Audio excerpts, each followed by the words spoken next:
ನಾನು ಯಾವುದೇ ಒಂದು ವಿಡಿಯೋ ಪೋಸ್ಟ್ ಮಾಡಿದ್ರೂನು ನಿಮ್ಮ ಏರ್ ಕೇರ್ ರೊಟೀನ್ ಕೊಡಿ ಅಂತ ಹೇಳ್ತಿರ್ತೀರ. ಈ ಒಂದು ಏರ್ ಕೇರ್ದು ವ್ಲಾಗ್ ಮಾಡ್ಬೇಕಂತಾನೆ ಕಬ್ಬನ್ ಪಾರ್ಕಿಗೆ ಬಂದಿದೀವಿ. ಔಟ್ಡೋರ್ ಅಲ್ಲಿ ಮಾಡೋಣ ಅಂತೀವಿ. ಓಕೆ, ಇಟ್ಟಿರ್ತಾರೆ, ಓಪನ್ ಮಾಡಿ ನೋಡಿದ್ರೆ ಸ್ಮೆಲ್ ಘಮ ಘಮ ಘಮ ಘಮ ಅಂತ ಬರ್ತಾ ಇರತ್ತೆ. ಸೊ ಆದಷ್ಟು ನ್ಯಾಚುರಲ್, ಫಸ್ಟ್ ನಾರ್ಮಲ್ ಟೆಂಪರೇಚರ್ ಇರೋ ವಾಟರ್ ಅಥವಾ ಲೂಕ್ ವಾರ್ಮ್ ವಾಟರ್ನೇ ನಾನು ಕೂದಲಿಗೆ ಯೂಸ್ ಮಾಡ್ತಾರೆ. ನಂಗೆ so hi guys, hi everyone, welcome back to AK97 vlogs. ಈ ವಿಡಿಯೋ ನಿಮಗೆ ತುಂಬಾ ಇಂಟ್ರೆಸ್ಟಿಂಗ್ ಆಗಿರುತ್ತೆ. ಇದು ಗರ್ಲ್ಸ್ ಬಾಯ್ಸ್ ಒಬ್ರೇ ನೋಡ್ಬೇಕಂತ ಏನೇ ಇಲ್ಲ, ಎಲ್ರಿಗೂ ಅಪ್ಲಿಕಬಲ್. ನಾನು ಯಾವುದೇ ಒಂದು ವಿಡಿಯೋ ಪೋಸ್ಟ್ ಮಾಡಿದ್ರೂನು ನಿಮ್ಮ ಏರ್ ಕೇರ್ ರೊಟೀನ್ ಕೊಡಿ ಅಂತ ಹೇಳ್ತಿರ್ತೀರಾ. ಬ್ಯಾಕ್ ಗ್ರೌಂಡ್ ನ ಇಗ್ನೋರ್ ಮಾಡಿ, ಬಿಕಾಸ್ ನಾವು ಕಬ್ಬನ್ ಪಾರ್ಕ್ ಅಲ್ಲಿ ಇದೀವಿ. ಈ ಒಂದು ಏರ್ ಕೇರ್ದು ವ್ಲಾಗ್ ಮಾಡ್ಬೇಕಂತಾನೆ ಕಬ್ಬನ್ ಪಾರ್ಕಿಗೆ ಬಂದಿದೀವಿ. ಅಂದ್ರೆ ಸ್ಪೆಸಿಫಿಕಲಿ ಯಾವ್ದು ಮೇನ್ ರೀಸನ್ ಇಲ್ಲ ಕಬ್ಬನ್ ಪಾರ್ಕಿಗೆ ಬಂದು ವ್ಲಾಗ್ ಶೂಟ್ ಮಾಡ್ತಾ ಇರೋದಕ್ಕೆ. ಇಟ್ ವಾಸ್ ಲೈಕ್ ಕಬ್ಬನ್ ಪಾರ್ಕಿಗೆ ಬರೋಣ ಅಂತ ಪ್ಲಾನ್ ಇತ್ತು. ಹಾಗೆ ಒಂದು ಏರ್ ಕೇರ್ ಸ್ವಲ್ಪ ಡಿಫ್ರೆಂಟ್ ಆಗಿರ್ಲಿ ಅಂತ ಕೂಡ ಮಾಡ್ತಾ ಇದೀವಿ. ನಿಮ್ಗೇನ್ ಅನ್ಸುತ್ತೆ? ನಾವು ಗೊತ್ತಲ್ಲ ಯಾವಾಗ್ಲೂ ಡಿಫ್ರೆಂಟ್ ಆಗಿ ಮಾಡೋದು. ಡಿಫ್ರೆಂಟ್ ಎಲ್ಲರೂ ಮನೇಲಿ ಮಾಡ್ತಾರಲ್ಲ, ಹಂಗಾಗಿ ನಾವು ಒಂದ್ ಸ್ವಲ್ಪ ಹೊರಗಡೆ ಔಟ್ಡೋರ್ ಅಲ್ಲಿ ಮಾಡೋಣ ಅಂತೀವಿ. ಓಕೆ, ಫಸ್ಟ್ಲಿ ಎಲ್ಲಿಂದ ಸ್ಟಾರ್ಟ್ ಮಾಡೋಣ ಅಂತ ಅಂದ್ರೆ, ನಾನು ಜೆನೆಟಿಕ್ಸ್ ಇಂದ ಸ್ಟಾರ್ಟ್ ಮಾಡ್ತೀನಿ. ಬೇಸಿಕಲಿ ನನ್ನ ಜೆನೆಟಿಕ್ಸ್ ತುಂಬಾ ಚೆನ್ನಾಗಿರೋದ್ರಿಂದ ಅಪ್ಪನ ಸೈಡ್ ಆಗಿರ್ಬೋದು ಅಥವಾ ಅಮ್ಮನ ಸೈಡ್ ಆಗಿರ್ಬೋದು, ಇಬ್ಬರಿಗೂ ಕೂದಲು ಚೆನ್ನಾಗಿದೆ. ಹಾಗಾಗಿ ಕೂಡ ನಂದು ಕೂದಲು ಚೆನ್ನಾಗಿದೆ. ಅದು ಜೆನೆಟಿಕ್ಸ್ ಚೆನ್ನಾಗೂ ಇರಬೇಕು, ಜೊತೆಗೆ ನೀವೊಂದು ಹೇಗೆ ಮೇಂಟೈನ್ ಮಾಡ್ತೀರಾ ಅನ್ನೋದು ತುಂಬಾ ಇಂಪಾರ್ಟೆಂಟ್ ಆಗುತ್ತೆ. ಫಸ್ಟ್ಲಿ ನಾನು ಹೇರ್ ಆಯಿಲ್ ಇಂದ ತಗೊಳ್ತೀನಿ. ಏರ್ ಆಯಿಲ್ ನಾನು ಸ್ಪೆಸಿಫಿಕಲಿ ಯಾವುದು ಫ್ಯಾನ್ಸಿ ಹೇರ್ ಆಯಿಲ್ ಯೂಸ್ ಮಾಡೋದಿಲ್ಲ. ನಾನು ಕರೆಂಟ್ಲಿ ಯೂಸ್ ಮಾಡ್ತಾ ಇರೋದು ನಾರ್ಮಲ್ ಗಾಣದಿಂದ ಏನ್ ಎಣ್ಣೆ ತೆಗಿತಾರಲ್ಲ, ಏನು ಪ್ಯೂರ್ ಬರುತ್ತಲ್ಲ, I mean full white colour ಇರುತ್ತೆ, ಆ ತರದೊಂದು ಹೇರ್ ಆಯಿಲ್ ಯೂಸ್ ಮಾಡ್ತಾ ಇದ್ದೀನಿ ಸದ್ಯಕ್ಕೆ. ಜೊತೆಗೆ ನಾನು ಸ್ವಲ್ಪ ಫ್ರೀ ಆಗಿದ್ದೀನಿ ಅಂತಂದ್ರೆ ನಾನು ಸ್ವಲ್ಪ ಅದೇ ಆಯಿಲ್ಗೆ ಸ್ವಲ್ಪ ಇಂಗ್ರೀಡಿಯೆಂಟ್ಸ್, ನಂಗೆ ಮನೆಯಲ್ಲಿ ಸಿಗೋ ಇಂಗ್ರೀಡಿಯೆಂಟ್ಸ್ ನ ಯೂಸ್ ಮಾಡ್ಕೊಂಡು ಸಹ ಪ್ರಿಪೇರ್ ಮಾಡ್ಕೊಳ್ತೀನಿ. ಕರೆಂಟ್ಲಿ ಒಂದು 2-3 months ಇಂದ ಆ plane white colour oil use ಮಾಡ್ತಾ ಇರೋದು. ಆ ತರ ಆ ಆಯಿಲ್ದು ಏನಾದ್ರು ನಿಮಗೆ ಬೇಕಿದೆ ಅಂತ ಅಂದ್ರೆ, ಎಕ್ಸ್ಟ್ರಾ ಗ್ರೋತಿಗೆ ಅಂತಂದ್ರೆ ಅದ್ರದ್ದು ಸಪ್ರೇಟ್ ವ್ಲಾಗ್ ಮಾಡಿ ಹಾಕ್ತೀನಿ. ಬಿಕಾಸ್ ಒಂದೇ ವ್ಲಾಗ್ ಅಲ್ಲಿ ಎಲ್ಲಿದ್ದೀನಿ ಎಲ್ಲಿಂದ ತೋರ್ಸೋದಿಕ್ಕಾಗುತ್ತೆ. ನೀವು ಸ್ವಲ್ಪ ಏನಾದ್ರು ಹೇಳ್ಬೇಕಲ್ವಾ? ನನ್ಗೇನಿಲ್ಲ, ಎಲ್ಲ ನೀವೇನ್ ಹಾಕ್ತಿರೋ ಅದೇ ನಾವು ಹಾಕ್ತಿವಿ ಅಷ್ಟೇ ಅಲ್ವಾ. ಹಂಗಾಗಿ ನಮ್ದು ಜೆನೆಟಿಕ್ ಬಂದು ನಮ್ದು ಒಂದ್ ಸ್ವಲ್ಪ ಹೇರ್ ಲಾಸ್ ಆಗೋದು. ಬಟ್ ಇನ್ನ ಇಷ್ಟು ಏಜ್ ವರ್ಗು ಕಾಪಾಡ್ಕೊಂಡು ಬಂದಿದ್ದೀನಿ. ನಾನ್ ಕಾಪಾಡ್ಕೊಂಡ್ ಬಂದಿರೋದು. ನಾನು ಅದಕ್ಕೆ ಎಕ್ಸ್ಟ್ರಾ ಸಪ್ಲಿಮೆಂಟ್ ಸಹ ಕೊಡ್ತಿದ್ದೀನಿ. ಅವ್ರಿಗೆ ಮಾತ್ರ ನಾನ್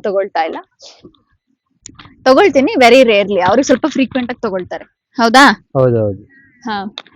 ಆಮೇಲೆ ನೀವು ಏರ್ ಆಯಿಲ್ ಅಪ್ಲೈ ಮಾಡ್ಬೇಕಾದ್ರೂ ಅಷ್ಟೇ, ಎಲ್ರು ನಿಮ್ದು ಏರ್ ಟೈಪ್ ಯಾವ್ದಂತ ಫಸ್ಟ್ ತಿಳ್ಕೊಬೇಕಾಗತ್ತೆ. ನಿಮ್ದು ಇದು ಸ್ಕಾಲ್ಪ್ ಆಯಿಲಿ ಇದೆ ಅಂತಂದ್ರೆ ನಿಮ್ಗೆ ಏರ್ ಆಯಿಲ್ ಅಷ್ಟು ನೀಡೆಡ್ ಇರೋದಿಲ್ಲ, ಬಿಕಾಸ್ ನಿಮ್ ಸ್ಕಾಲ್ಪೇನೆ ಆಯಿಲ್ ನ ಪ್ರೊಡ್ಯೂಸ್ ಮಾಡುತ್ತೆ. So it's not necessary. ಹಂಗಂತ ಆಯಿಲ್ ಯೂಸ್ಲೇ ಮಾಡಬಾರ್ದು ಅಂತ ಯೂಸ್ ಮಾಡ್ಬೋದು ನೀಡೆಡ್ ಇದ್ರೆ. ಬಟ್ ಅದೇ ನಿಮ್ದು ಡ್ರೈ ಸ್ಕಾಲ್ಪ್ ಇದೆ ಅಂತ ಅಂದ್ರೆ 100% ನೀವು ಏರ್ ಆಯಿಲ್ ನ ಯೂಸ್ ಮಾಡ್ಬೇಕಾಗತ್ತೆ. ನಂದು ಎಸ್ಪೆಷಲಿ ಡ್ರೈ ಸ್ಕಾಲ್ಪ್ ಇರೋದ್ರಿಂದ ನಾನು ಏರ್ ಆಯಿಲ್ ವೀಕ್ಲಿ ಟ್ವೈಸ್ ನಂಗೊಂದು ಡೆಡಿಕೇಟೆಡ್ ಡೇ ಇಟ್ಬಿಟ್ಟಿದ್ದೀನಿ.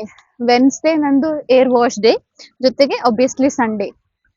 ಎಂತಕ್ಕೆ ಸ್ಪೆಸಿಫಿಕ್ ರೀಸನ್ ಏನಿಲ್ಲ, ನಾನ್ ಸೆಟ್ ಮಾಡ್ಕೊಂಡಿರೋದು. ಅದು ಏನಾಗುತ್ತೆ, 2-3 ದಿನ ಗ್ಯಾಪ್ ಕೊಟ್ಟಂಗೂ ಆಗತ್ತೆ ಸ್ಕಾಲ್ಪ್ಗೆ. ಸೊ ನನ್ಗೂ ಕೂಡ ಫ್ರೀ ಆದಾಗ ಅದು 2 ದಿನ ನನಗೆ ಈಸಿ ಅನ್ಸುತ್ತೆ ಮಾಡ್ಕೊಳ್ಳಿಕ್ಕೆ. ಸೊ ಹಾಗಾಗಿ ಆ 2 ಪರ್ಟಿಕ್ಯುಲರ್ ಡೇ ಅಲ್ಲಿ ಮಾಡ್ಕೊಂಡ್ಬಿಡ್ತೀನಿ. ಮತ್ತೆ ನೀವು ಹೇರ್ಸ್ ನ ಹಾಟ್ ವಾಟರ್ ಅಲ್ಲೇ ಯೂಸ್ ಮಾಡ್ತೀರಾ? ಹೇಳ್ತೀನಿ. ಫಸ್ಟ್ ಇನ್ನ ಏರ್ ಆಯಿಲ್ ಅಲ್ಲಿ ಇದ್ದೀನಿ. ಹೇಳ್ತೀನಿ. ಏರ್ ಆಯಿಲ್ ಅಪ್ಲೈ ಮಾಡ್ಬೇಕಾದ್ರೂ ಅಷ್ಟೇ, ಈ ಒಂದು ನೇಲ್ಸ್ ನ ಸ್ಕಾಲ್ಪಿಗೆ ನೀವು ಸ್ಕ್ರಾಚ್ ಮಾಡಬಾರ್ದು. ಉಗುರಲ್ಲಿ ಕೆರ್ಕೊಳ್ಳೋದಾಗಿರ್ಲಿ, ಡ್ಯಾಂಡ್ರಫ್ ಇದೆ ಅಂದ್ರೆ ತುಂಬಾ ಕೆರೆಯೋದಾಗಿರ್ಲಿ ಮಾಡಿದ್ರೆ ಅದು ನಿಮ್ ಸ್ಕಾಲ್ಪ್ ಡ್ಯಾಮೇಜ್ ಆಗುತ್ತೆ. ಸೊ ಆದಷ್ಟು ಅವಾಯ್ಡ್ ಮಾಡಿ. ಏರ್ ಆಯಿಲ್ ಅಪ್ಲೈ ಮಾಡ್ಬೇಕಾದ್ರೂ ಸಹ ಈ ಒಂದು ಏನಿದೆಯಲ್ಲ, ಇದೇನಂತ ಕರೀತಾರೆ,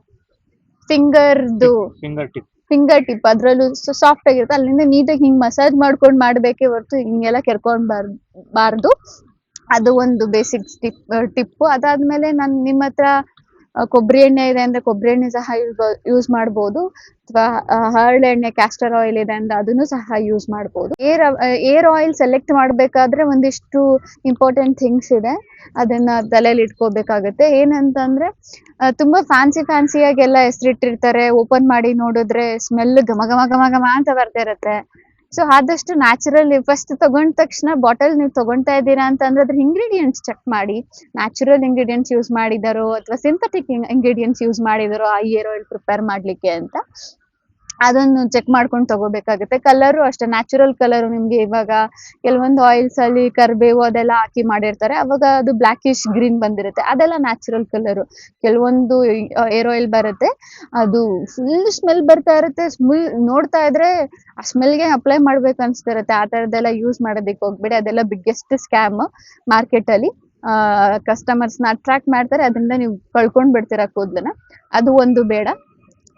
ಅದಾದ್ಮೇಲೆ ಏರ್ ವಾಶಿಗೆ ಅಂತ ಬಂದ್ರೆ, ನಾನು ಏರ್ ವಾಶಿಗೆ ಯೂಸ್ ಮಾಡೋದು ಸುಮಾರು ವರ್ಷಗಳಿಂದ, ನನಗೆ ಗೊತ್ತಿರೋ ಹಂಗೆ ಒಂದು 10-12 ಇಯರ್ಸ್ ಇಂದ ನಾನು ತುಂಬಾ ಕೋಲ್ಡ್ ವಾಟರ್ ಅಲ್ಲ, ನಾರ್ಮಲ್ ಟೆಂಪರೇಚರ್ ಇರೋ ವಾಟರ್ ಅಥವಾ ಲೂಕ್ ವಾರ್ಮ್ ವಾಟರ್ನೇ ನಾನು ಕೂದಲಿಗೆ ಯೂಸ್ ಮಾಡ್ತೇನೆ. ನಂಗೆ ನೆನಪು ಇಲ್ಲ, ಎಲ್ಲೋ ಒಂದ್ಸರ್ತಿ ಮಿಸ್ ಆಗಿ ಹಾಟ್ ವಾಟರ್ ಬಿದ್ರೆ ನನ್ಗದು ಬೇರೆ ಏನೋ ಫೀಲ್ ಆಗುತ್ತೆ.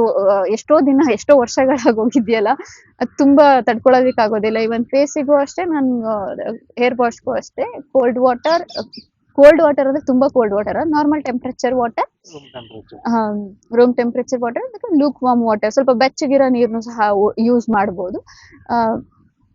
ಅದಾದ್ಮೇಲೆ ನಾನು ಯೂಸ್ ಮಾಡೋ ಶಾಂಪೂ ಯಾವುದು ಅಂತ ಅಂದ್ರೆ, ಇದಂತೂ ತುಂಬಾ ಜನ ಕೇಳಿದ್ದಾರೆ, ಯಾವ ಶಾಂಪೂ ಯೂಸ್ ಮಾಡ್ತೀರಾ ಅಂತ. ಲಾರಿಯಲ್ದು ರೆಡ್ ವೈಟ್ ಇದೆಯಲ್ಲ, ಅದನ್ನ ಇಲ್ಲೂ ಸಹ ನಾನು ಹಾಕಿರ್ತೀನಿ ಪಿಕ್ಚರ್ ಯಾವುದು ಅಂತ. ಅದೇ ಶಾಂಪೂ, ಅದೇ ಕಂಡೀಷನರ್ ಯೂಸ್ ಮಾಡ್ತೀನಿ, ಅದೇ ಬ್ರ್ಯಾಂಡ್ದು ರೆಡ್ ವೈಟ್ ಏನಿದೆಯಲ್ಲ ಅದು.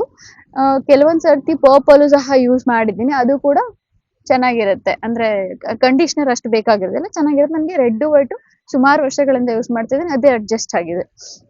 ಆದ್ಮೇಲೆ ಏರ್ ವಾಶ್ ಆದ್ಮೇಲೆ ನೀವು ಏರ್ ಹೆಂಗೆ ಕೂಮ್ ಮಾಡ್ತೀರಾ ಅನ್ನೋದು ತುಂಬಾ ಇಂಪಾರ್ಟೆಂಟ್ ಆಗುತ್ತೆ. ನಾನ್ ಹಿಂಗೆ ಕೆಲವೊಂದು ಅಂದ್ರೆ, ನಂಗೆ ಇಷ್ಟು ಲೆಂತ್ ಇರುವಾಗ ಇಲ್ಲೆಲ್ಲೋ ಒಂದ್ ಕಡೆ ಸಿಕ್ಕಿರುತ್ತೆ, ನಾನು ಇಲ್ಲಿಂದ ಕಿತ್ರೆ ಇಲ್ಲಿಗೆ ಬರೋ ಅಷ್ಟ್ರಲ್ಲಿ ಕೂದಲು ಕಿತ್ಕೊಂಡೇ ಬಂದ್ಬಿಟ್ಟಿರುತ್ತೆ. ಅದಕ್ಕೆ ಏನ್ ಮಾಡ್ಬೇಕು ಅಂದ್ರೆ, ಕೆಲವೊಂದು ಟೆಕ್ನಿಕ್ಸ್ ಇದೆ. ಇಮ್ಮರ್ಸ್ ಆಗಿ ಬಾಚ್ಬೇಕಾಗುತ್ತೆ, ಉಲ್ಟಾ ಮಾಡಿ ಬಾಚಿದ್ರೆ ಬ್ರೇಕ್ ಆಗೋದು ತುಂಬಾ ಕಡಿಮೆ, ಕೂದಲು ಏರ್ ಫಾಲ್ ಆಗೋದು. ಅದು ಬಿಟ್ಟು ನಾನು ಏರ್ ಗ್ರೋತ್ ಸಿರಮ್ ಅಂತ ಏನ್ ಯೂಸ್ ಮಾಡೋದಿಲ್ಲ. ಆಮೇಲೆ ಇದು ಗಮ್ಮೀಸ್ ಎಲ್ಲ ಬರುತ್ತಲ್ಲ, ಅದೆಲ್ಲ ನಾನು ಏನು ಯೂಸ್ ಮಾಡ್ತಾ ಇಲ್ಲ. ಅಂದ್ರೆ ಕೆಲವೊಂದು ಡಿಪೆಂಡ್ಸ್ ಆಗುತ್ತೆ. ಆಮೇಲೆ ನೀವು ಏರ್ ವಾಶ್, ಇದೊಂದು ಲೈವ್ ಎಕ್ಸಾಂಪಲ್ ನಾನು ಹೇಳ್ಬೇಕಾಗಿರೋದು, ಕಂಡೀಷನರ್ ಹೇಗೆ ಯೂಸ್ ಮಾಡ್ತೀರಾ ಅನ್ನೋದು ತುಂಬಾ ಇಂಪಾರ್ಟೆಂಟ್ ಆಗುತ್ತೆ. ಫಾರ್ ಎಕ್ಸಾಂಪಲ್, ನನ್ಗಿದು ನನ್ನ ಓನ್ ಸಿಸ್ಟರ್ಗೆ ಆಗಿರೋ ಒಂದು ಎಕ್ಸ್ಪೀರಿಯನ್ಸು, ಮಮ್ಮುಗೆ ಆಗಿರೋ ಎಕ್ಸ್ಪೀರಿಯನ್ಸು. ಅವಳೇನ್ ಮಾಡ್ತಿದ್ದ, ಅವಳು ಡಬಲ್ ಗ್ರಾಜುಯೇಟು, ಚೆನ್ನೈಯಲ್ಲಿ ವರ್ಕ್ ಮಾಡ್ತಾ ಇದ್ದಾಳೆ, ಬಟ್ ಆದ್ರೂ ಒಂದು ಬೇಸಿಕ್ ಕಾಮನ್ ಸೆನ್ಸ್ ಇಟ್ಕೊಂಡಿಲ್ಲ ಅವಳು, ಈ ಕಂಡೀಷನರ್ ಹೇಗೆ ಯೂಸ್ ಮಾಡ್ಬೇಕಂತ. ನಿಮ್ಗೂ ಗೊತ್ತಲ್ವಾ ಅದು? ಹೇರ್ ಫಾಲ್ ಜಾಸ್ತಿ ಆಗಿ, ಹಾ, ಅವಳದು ಇಷ್ಟು ದಪ್ಪ ಇರೋ ಕೂದಲು ಇಷ್ಟೇ ದಪ್ಪ ಆಗೋಗ್ಬಿಟ್ಟಿತ್ತು. ಲಿಟ್ರಲಿ ಹಿಂಗ್ ಅಂದ್ಬಿಟ್ರೆ ಅದು ಏನೋ ನಾವೇನೋ ಟೆನ್ಷನ್ ಏನೋ ಮೆಡಿಸನ್ ಏನೋ ಪ್ರಾಬ್ಲಮ್ ಆಗಿದೆ ಅಂತಂದ್ರೆ ನಮಗೆ ಗೊತ್ತಾಗೇ ಇಲ್ಲ. ಬಟ್ ಅವಳಿಗೆ ರಿಯಲೈಸ್ ಆಗಿದೆ, ಬಟ್ ಹೇಳಿಲ್ಲ. ನನಗೆ ಯಾವ್ದೋ ಎಷ್ಟೋ ತಿಂಗಳಾದ್ಮೇಲೆ ರಿಯಲೈಸ್ ಆಯ್ತು, ಎಷ್ಟೋ ತಿಂಗಳಲ್ಲ, 1 ತಿಂಗಳು 2 ತಿಂಗಳಾದ್ಮೇಲೆ ರಿಯಲೈಸ್ ಆಯ್ತು, ನಿನ್ ಕಂಡೀಷನರ್ ಹೇಗ್ ಹಚ್ತಾ ಇದೀಯಾ ಅಂತ. ಅವಳು ಹೇಗ್ ಹಚ್ಚುತ್ತಾ ಇದ್ದಾಳೆ ಅಂತ ಅಂದ್ರೆ, ಫುಲ್ ಇಲ್ಲಿ ರೂಟ್ ಇಂದ ಹಿಡ್ದು ಈ ಟಿಪ್ ವರ್ಗುನು ಹಚ್ಚಿ, ಅವಳು ಸ್ನಾನ ಮುಗಿಯೋವರೆಗೂ ಬಿಟ್ಟು ವಾಶ್ ಮಾಡ್ತಾ ಇದ್ಲಂತೆ. ಇದು ಲೆಕ್ಕ ಹಾಕ್ಬಿಡಿ, ಕಂಡೀಷನರ್ ಯಾವತ್ತು ರೂಟಿಗಲ್ಲ, ಬರೀ ಕೂದಲಿನ ಟಿಪ್ಪಿಗೆ ಅಷ್ಟೇ. ಹಾಗಾಗಿ ಅವಳಿಗೆ ತುಂಬಾ ಅಂದ್ರೆ ತುಂಬಾ ಏರ್ ಫಾಲ್ ಆಗಿ ಹೆಂಗಾಗ್ಬಿಟ್ಟಿತ್ತಂದ್ರೆ, ಒಂದಿಷ್ಟು ರೇಂಜ್ ಅವ್ರಿಗೆ ಥಿಕ್ನೆಸ್ ಇದೆ, ಫುಲ್ ಟಿಪ್ ಹೆಂಗಾಗಿದೆ ಅಂದ್ರೆ ಒಂದೊಂದು ಕೂದಲೇ ಇದೆ, ಥಿಕ್ನೆಸ್ಸೇ ಹೋಗ್ಬಿಟ್ಟಿತ್ತು. ಅದಾದ್ಮೇಲೆ ನನ್ಗೆ ಅದು ಗೊತ್ತಾಗಿ ಅದನ್ನ ಕಂಡೀಷನರ್ ಹಚ್ಚೋದನ್ನ ಸ್ಟಾಪ್ ಮಾಡಿಸಿದ್ವಿ. 1 ತಿಂಗಳು ಸ್ಟಾಪ್ ಮಾಡಿಸಿ ಸ್ವಲ್ಪ ಏರ್ ಕಟ್ ಮಾಡಿಸಿದ್ವಿ, ಫುಲ್ ಇಷ್ಟು ಶಾರ್ಟ್ ಮಾಡಿಸಿದ್ವಿ. ಶಾರ್ಟ್ ಮಾಡಿಸಿ ಇವಾಗ ಏರ್ ಫಾಲ್ ಸ್ಟಾಪ್ ಆಗಿದೆ. ಅದು 1 ತಿಂಗಳಾದ್ಮೇಲೆ ಏರ್ ಫಾಲ್ ಸ್ಟಾಪ್ ಆಗಿದ್ದು. ಶಾಂಪೂನು ಅಷ್ಟೇ, ನೀನು ವಾಟರ್ ಡೈಲ್ಯೂಟ್ ಮಾಡ್ಕೋಬೇಕು. ಹೌದು, ಡೈರೆಕ್ಟ್ ಶಾಂಪೂನ ಅಪ್ಲೈ ಮಾಡೋದಕ್ಕೆ. ಯಾವ್ದು ನ್ಯಾಚುರಲ್ ಶಾಂಪೂಸು ಅಂತ, ನ್ಯಾಚುರಲ್ ಶಾಂಪೂ ಅದು ಬಿಗ್ಗೆಸ್ಟ್ ಸ್ಕ್ಯಾಮ್, ಅದನ್ನ ತಗೊಳೋದಕ್ಕೆ ಹೋಗ್ಬೇಡಿ. ಬೆಸ್ಟ್ ಫಾರ್ ಬೆಟರ್ ಪ್ರೊಫೆಷನಲ್ ಶಾಂಪೂಗಳಿದೆಯಲ್ಲ, ಫಾರ್ ಎಕ್ಸಾಂಪಲ್ ಲಾರಿಯಲ್, ಅದೆಲ್ಲ ಚೆನ್ನಾಗಿದೆ. ಆದ್ರೆ ಯಾವ್ದಾದ್ರು ಕೆಮಿಕಲ್ಸ್ ಅಲ್ವಾ, ಆದಷ್ಟು ಕೆಮಿಕಲ್ಸ್ ನ ಯೂಸ್ ಮಾಡೋದಾಗಿರ್ಲಿ ಡೈಲ್ಯೂಟ್ ಮಾಡ್ಕೊಂಡು ಕಡಿಮೆ ಪ್ರಮಾಣದಲ್ಲಿ ಯೂಸ್ ಮಾಡ್ಬೇಕನ್ನೋದು ನಮ್ಮ ಅಜೆಂಡಾ. ಸೊ ಡೈಲ್ಯೂಟ್ ಅಂದ್ರೆ ವಾಟರ್ಗೆ ನಿಮ್ಗೆ ಎಷ್ಟು ಬೇಕೋ ಅಷ್ಟನ್ನ ವಾಟರ್ಗೆ ಹಾಕೊಂಡು ಮಿಕ್ಸ್ ಮಾಡ್ಕೊಂಡು ಡೈಲ್ಯೂಟ್ ಮಾಡ್ಕೊಂಡು ಯೂಸ್ ಮಾಡಿ. ಆದ್ಮೇಲೆ ನಾವು ಒಂದು ಸಪ್ಲಿಮೆಂಟ್ಸ್ ಯೂಸ್ ಮಾಡ್ತಾ ಇದ್ದೀನಿ. ಆ ಸಪ್ಲಿಮೆಂಟ್ಸ್ ಕೊಲಾಜನ್ ಟ್ಯಾಬ್ಲೆಟ್. ಆ ಒಂದು ಟ್ಯಾಬ್ಲೆಟ್ HK ವೈಟಲ್ಸ್ ಅನ್ನೋ ಒಂದು ಬ್ರ್ಯಾಂಡ್ ಇದೆ, ಅದನ್ನು ಕೂಡ ಇಲ್ಲ ಆ್ಯಡ್ ಮಾಡಿರ್ತೀನಿ. ಆ ಒಂದು ಬ್ರ್ಯಾಂಡಿಂದ ನಾನು ಒಂದಿಷ್ಟು ಸಪ್ಲಿಮೆಂಟ್ಸ್ ನ ಬ್ರೋಗೆ ಕೊಡ್ತಾ ಇದ್ದೀನಿ. ಬಿಕಾಸ್ ಯಾಕೆ ಅಂತ ಅಂದ್ರೆ ಅವ್ರಿಗೆ ಸ್ವಲ್ಪ ಹೆರಿಡಿಟರಿ ವೈಸ್ ಕೂಡ ಅವರ ಪಪ್ಪಂಗೆ ಕೂದ್ಲಿಲ್ಲ. ಒಂದ್ ಮದರ್ ಸೈಡುನು ಸಹ ಅಂಕಲ್ಸ್ ಎಲ್ಲ ಇದಾರೆ ಅಲ್ಲ, ಕೀರ್ತಿ ಅಂಕಲ್ಸ್ ಯಾರಿಗೂ ಕೂದ್ಲಿಲ್ಲ. ಅದೊಂದು ಭಯ ಇದೆ ನನಗೆ, ಎಲ್ಲಿ ಕೂದಲು ಹೊಟ್ಟೋಗ್ಬಿಡತ್ತೆ ಅಂತ. ಸೊ ಅದಕ್ಕೆ ಮೇಂಟೈನ್ ಮಾಡ್ತಾ ಇದೀನಿ. ಏನ್ ಬ್ರೋ? ಹೌದೌದು, ನೀನ್ ಅಲ್ಲೇ ಹಿಡ್ಕ ಕೇಳ್ತೀನಿ. ಅಲ್ಲ, ಸ್ವಲ್ಪ ಕಣ್ಣಿಗೆ ಜೋರ ಕೇಳಿ ಅಂತ.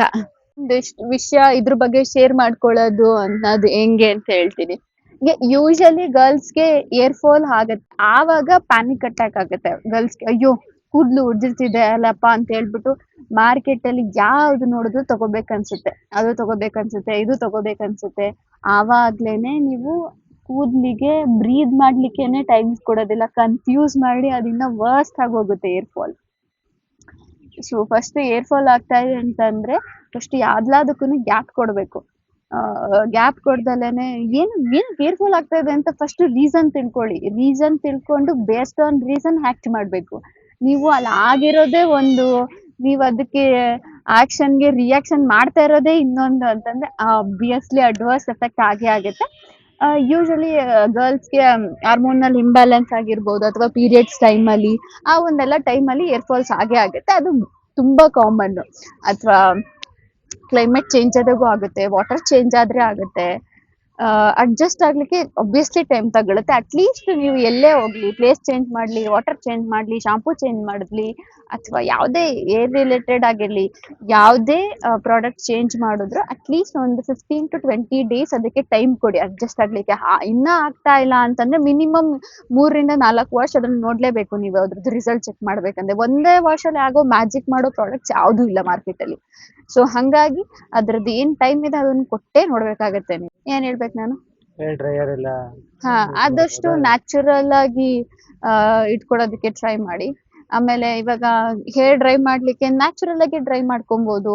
ಅದಕ್ಕಿಂತಕ್ಕೆ ನೀವು ಹೇರ್ ಡ್ರೈಯರ್ ಯೂಸ್ ಮಾಡ್ತೇವೆ. ನಾನು ಇದುವರೆಗೂ ನಮ್ಮ ಮನೇಲಿ ಹೇರ್ ಡ್ರೈಯರ್ಸ್ ಇದೆ, ಬಟ್ ನಾನು ಇದುವರೆಗೂ ಯೂಸ್ ಮಾಡಿಲ್ಲ. ಯಾವುದೇ ಒಂದು ಎಮರ್ಜೆನ್ಸಿ ಶೂಟ್ಗೆ ಹೋಗ್ಬೇಕಾದ್ರೂ ಸಹ, ಪ್ರೀ ವೆಡ್ಡಿಂಗು ಪೋಸ್ಟ್ ವೆಡ್ಡಿಂಗ್, ಅವಾಗ್ಲೂ ಸಹ ನಾನು ನ್ಯಾಚುರಲ್ ಆಗಿ ಡ್ರೈ ಮಾಡಿ ನನ್ನ ಕೂದಲು ಬೇಗ ಒಣಗ್ಬಿಡುತ್ತೆ. ಒಂದು 10-15 minutes ಅಷ್ಟೇ. ಫಸ್ಟ್ ಫೇಸ್ದೆಲ್ಲ ರೆಡಿ ಮಾಡ್ಕೊಳ್ಳೋಷ್ಟ್ರಲ್ಲಿ ಕೂದಲು ರೆಡಿ ಆಗ್ಬಿಟ್ಟಿರುತ್ತೆ. ಎಲ್ಲಾರು ಏನ್ ಮಾಡ್ತಾರೆ, ಧೂಳಲ್ಲೇ ಬಿಡ್ಕೊಂಡು ಓಡಾಡ್ತಾರೆ, ಏರ್ ಫ್ರೀ ಬಿಡ್ತಾರೆ. ಏರ್ ಫ್ರೀ ಬಿಡೋದು ತಪ್ಪಲ್ಲ, ಬಿಡಿ. ಬಟ್ ಆದ್ರೆ ನಾನು ಯೂಶಲಿ ಯಾವಾಗ್ಲೂ ಹಾಗೆ ಬಿಟ್ಟಿರ್ತೀನಿ. ಆದ್ರೆ ನಾನು ತುಂಬಾ ಪ್ರೊಟೆಕ್ಟ್ ಮಾಡ್ತೀನಿ. ಗಾಡಿಯಲ್ಲಿ ಬರ್ತಾ ಇದ್ದೀನಿ ಅಥವಾ ಆಚೆ ಹೋಗ್ತಾ ಇದ್ದೀನಿ ಅಥವಾ ಹಿಂಗೆ ಕಟ್ಬಿಟ್ಟು, ಅಥವಾ ನನ್ನ ಟೀ ಶರ್ಟ್ ಒಳಗಡೆ, ಶರ್ಟ್ ಒಳಗಡೆ ಫುಲ್ ಪ್ರೊಟೆಕ್ಟ್ ಮಾಡಿರ್ತೀನಿ. ನಾನು ಅದನ್ನ ಅಷ್ಟು ಗಾಳಿಯಲ್ಲಿ ಧೂಳಲ್ಲಿ ಬಿಡೋದಿಲ್ಲ. ಆಮೇಲೆ ನಿಮ್ಗೆ ಅದು ಸಿಕ್ಕಾಗತ್ತೆ ಗೊತ್ತಾ, ಅದಾಗಿ ಜಾಸ್ತಿ ಮಾಡ್ಕೊಳಕ್ ಹೋಗ್ಬೋದು. ಅದಾದ್ಮೇಲೆನೆ ಏರ್ ಬ್ರೇಕೇಜ್ ಆಗೋದು ಅಥವಾ ಸ್ಪ್ಲಿಟೆನ್ಸ್ ಆಗೋದು. ಅಷ್ಟಾದ್ಮೇಲೆ ನೀವು ಎಲ್ಲ ನೀವು ಫಿಸಿಕಲಿ ಔಟ್ಸೈಡ್ ಇಂದ ಏನ್ ಅಪ್ಲೈ ಮಾಡಿದ್ರು ಅಷ್ಟೇ, ಅದಷ್ಟು ಒಳ್ಳೊಳ್ಳೆ ನ್ಯೂಟ್ರಿಷಿಯಸ್ ಪೋಷಕಾಂಶ ರಹಿತ ಫುಡ್ ತಿಂದ್ರೆ ಅದು ಕೂಡ ಒಳ್ಳೆ ರಿಫ್ಲೆಕ್ಟ್ ಆಗುತ್ತೆ. ಹೌದು. ಅಟ್ಲೀಸ್ಟ್ ನೀವು ಅದು ಸ್ಪ್ಲಿಟೆನ್ಸ್ ಆಗುತ್ತೆ, ಒಬ್ವಿಯಸ್ಲಿ ಆಗುತ್ತೆ. ನೀವು ಸ್ಪ್ಲಿಟೆನ್ಸ್ ಆಗ್ದಲೇ ಇರೋ ತರ ತಡೆಯೋದಿಕ್ಕೆ ಆಗೋದಿಲ್ಲ, ಹಾಗೆ ಆಗುತ್ತೆ. ಎಷ್ಟು ಆಗುತ್ತೆ ಅನ್ನೋ ತಡಿಬಹುದು. ಅಂದ್ರೆ 100% ಆಗೋ ಹತ್ರ ಒಂದು 50% ತಡಿಬಹುದು. ಅಂದ್ರೆ ಈ ತರ ಎಲ್ಲ ಮಾಡ್ಕೊಳ್ಳೋದ್ರಿಂದ ಅವಾಗ ಅಟ್ಲೀಸ್ಟ್ 3 to 4 months ಒನ್ಸ್ ನಿಮ್ಮ ಏರ್ಸ್ ನ ಟ್ರಿಮ್ ಮಾಡಿಸ್ಬೇಕಾಗತ್ತೆ. ಟ್ರಿಮ್ ಮಾಡಿಸ್ಕೊಂಡ್ರೆ ಏರ್ ಗ್ರೋತ್ ನ ಚೆನ್ನಾಗಿ ಇಂಪ್ರೂವ್ ಆಗುತ್ತೆ. ಏರ್ ಗ್ರೋತ್ ಇಂಪ್ರೂವ್ ಆಗೋದ್ರ ಜೊತೆಗೆ ವಾಲ್ಯೂಮ್ ಇರುತ್ತೆ. ನೀವು ಬೇಕಾದ್ರೆ ಗಮನಿಸಿ, ಸ್ಪ್ಲಿಟ್ ಎಂಡ್ ಆಗಿರೋ ಕೂದ್ಲು ನೆಕ್ಸ್ಟ್ ಗ್ರೋತ್ ಆದ್ರೆ ಇಷ್ಟು ಆಗಿರುತ್ತೆ, ವಾಲ್ಯೂಮೇ ಇರೋದಿಲ್ಲ. ಸೊ ಅವಾಗ ಟ್ರಿಮ್ ಮಾಡಿಸೋದ್ರಿಂದ ಅದು ಒಂದು ಹೆಲ್ಪ್ಫುಲ್. ಕೆಲವೊಂದೆಲ್ಲ ಚಿಕ್ಕ ಪುಟ್ಟದಿದೆ, ಏನೋ ವುಡನ್ ಕೂಂಬ್ ಯೂಸ್ ಮಾಡಿ ಅದೆಲ್ಲ ಆಗದೆ, ಅದೇನ್ ನಾನು ರೆಕಮೆಂಡ್ ಮಾಡೋದಿಲ್ಲ. ಬಿಕಾಸ್ ನಾನು ವುಡನ್ ಕೂಂಬು ಯೂಸ್ ಮಾಡ್ತೀನಿ, ಮತ್ತೆ ಇನ್ನೊಂದು ದಪ್ಪ ಅಲ್ಲಿರುತ್ತಲ್ಲ ಆ ಕೂಂಬು ಯೂಸ್ ಮಾಡ್ತೀನಿ. ಸೊ ನನ್ಗೆ ಅದೇನ್ ಮ್ಯಾಂಡೇಟ್ರಿ ಅಂತ ಅನ್ಸಿಲ್ಲ. ಬಟ್ ಮಲಗ್ಬೇಕಾದ್ರೆ ಕೂದ್ಲನ್ನ ಜಡೆ ಹಾಕೊಂಡ್ ಮಲ್ಕೊಳ್ಳಿ ಅಷ್ಟೇ. ಮತ್ತೆ ಇನ್ನೇನಾದ್ರು ಇದೆಯಾ? ನಾನೇನಾದ್ರೂ ಮಿಸ್ ಮಾಡಿದೀನಿ ಅಂತ ಅಂದ್ರೆ please let me no in the comments. ಕೆಲವೊಂದು ಏರ್ ಪ್ಯಾಕ್ ಮತ್ತೆ ಏರ್ ಆಯಿಲ್ಸ್ ನ ನಾನೇ ಪ್ರಿಪೇರ್ ಮಾಡ್ಕೊಳ್ತೀನಿ. ಅದ್ರದ್ದು ಸಪರೇಟ್ ವಿಡಿಯೋ ಮಾಡಾಕ್ತೀನಿ, ಬಿಕಾಸ್ ಒಂದೇ ವಿಡಿಯೋದಲ್ಲಿ ಕವರ್ ಮಾಡೋದಕ್ಕಾಗೋದಿಲ್ಲ, ನಿಮ್ಗೂ ಬೋರ್ ಆಗ್ಬಿಡುತ್ತೆ. ಸೊ ಹಾಗಾಗಿ ಓಪ್ ನಾನು ಎಲ್ಲಾ ಕಂಟೆಂಟ್ಸ್ ನ ಕವರ್ ಮಾಡಿದೀನಿ ಅನ್ಕೋತೀನಿ. ಸೊ ಇದು ಬಿಟ್ಟು ನಿಮ್ಗೆ ಏನಾದ್ರು ಇನ್ನ ಡೌಟ್ಸ್ ಇದೆ ಅಂತಂದ್ರೆ please let me no in the comments. ಅಥವಾ ಬೇರೆ ಯಾವ ತರ ಬೇಕು ನಿಮ್ಗೆ, ಯಾವ್ದ್ರ ಬಗ್ಗೆ ವ್ಲಾಗ್ ಬೇಕಾ ಅದ್ರ ಬಗ್ಗೆ ಹೇಳಿ. ಈ ವಿಡಿಯೋ ಇಷ್ಟೇ. ಹೋಪ್ ನನ್ನ ವಿಡಿಯೋ ಇಷ್ಟ ಆಗಿದೆ ಅನ್ಕೊಳ್ತೀನಿ. ಇದೇ ತರ ಸಪೋರ್ಟ್ ಮಾಡ್ತೇನೆ. ಇನ್ನೊಂದು ವಿಡಿಯೋ ಜೊತೆ ಸಿಗೋಣ. Thank you all. Bye bye. Lots of love. ಜಿಯೋಸ್